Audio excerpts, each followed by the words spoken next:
Doctor साहब मैं रोज़ा अफ्तार करता हूँ तो जिस्म में जान नहीं रहती, थकावट बहुत होती है। मेरे भाई जो तो तुसी मेदे ते जुल्म करोगे तुहाडे ते जुल्म करेगा।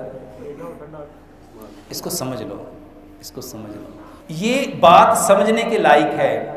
मेरे मोहतरम भाइयों, जब 14 से 16 घंटे आपका मैदा खाली रहा और आपने माशाल्लाह कहा अज ते मैं बस अन्नी पा देनी है,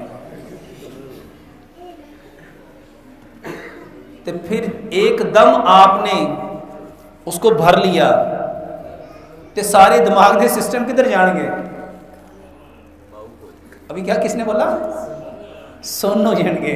तो जो सुन्न हो जाएगा वो उठेगा कि डिगेगा? ये है प्रॉब्लम। अच्छा, लोगों को पता है करते वरते कोई नहीं है। भाई साहब, ये जो मैंने बताया ना, एक लुकमे को 32 बार चबाओ।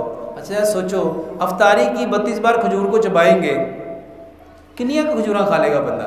कोई गल नहीं। इसको नहीं हदीस से समझो, मोमिन एक आंत खाता है, काफिर तो उसके खाने की वजह से मैं किसकी सब में आ गया?